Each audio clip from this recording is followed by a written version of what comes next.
Alors c'est bien beau de parler philo, grands concepts et d'utiliser des mots tarabiscotés sur un sujet déjà pas très facile qu'est la laïcité en Europe. Oh là là, Mais on peut, le mépris.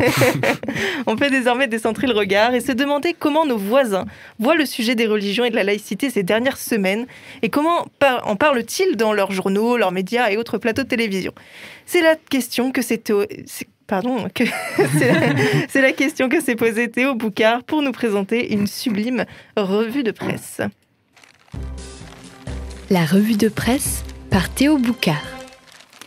La laïcité, quel sujet controversé, mesdames et messieurs. On a vraiment l'impression que le concept est de plus en plus constitutif de l'identité française en pleine tourmente et représente un véritable champ de mine dans le débat public.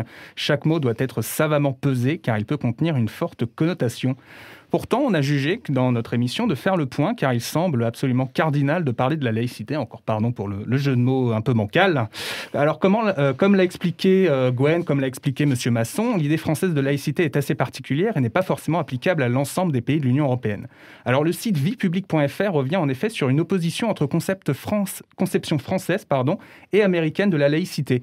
Le site pédagogique et gouvernemental pour comprendre les grands débats de société contemporains, met ainsi en avant le fait que l'interprétation française de la laïcité a été reprise par la Cour européenne des droits de l'homme sous le terme de modèle de laïcité et a pour objet d'empêcher toute interférence religieuse dans l'organisation et le fonctionnement de l'État.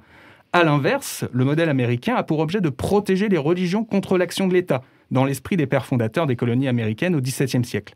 Cette conception des relations entre religion et État a tendance à se répandre en Europe, ce qui est peut-être l'un des facteurs d'une certaine incompréhension du modèle français en Europe, à la lumière notamment des dernières attaques terroristes de ces dernières années.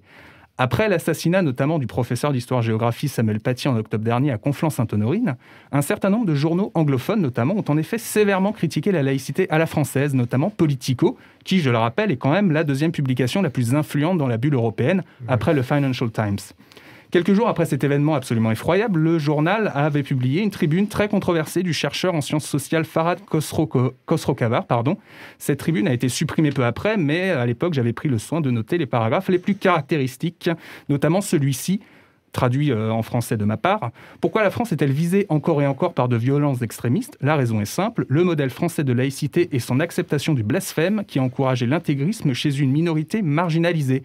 L'auteur de la tribune, qui a quand même vécu la révolution islamique de 1979 en Iran, semblait même mettre la laïcité et l'intégrisme religieux sur le même plan, notamment avec cette phrase « Ce duo s'engage dans une danse macabre depuis lors », donc depuis la laïcité, et depuis les différents attentats terroristes, en insinuant même que la première serait directement responsable des attaques terroristes.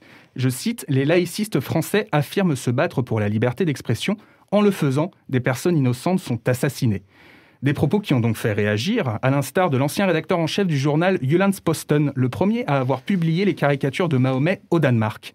Dans un entretien pour le journal Le Point, paru juste après l'assassinat de Samuel Paty, Fleming Rose, qui affirme notamment, je cite, « Dans les démocraties, on tend à négliger la liberté d'expression à force de traquer les contenus susceptibles d'offenser des personnes.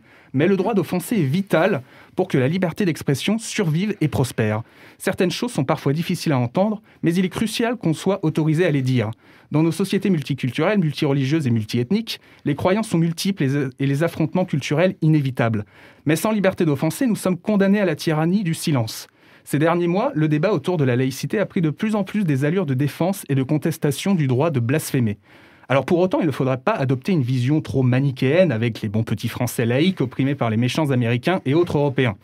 En France même, certaines personnes considèrent que la laïcité doit être appliquée absolument partout. Enfin, la laïcité dans l'esprit de la loi de 1905. De la même manière, au mépris de certaines dynamiques historiques, dont le Concordat alsacien-mosellan en est l'exemple le plus connu.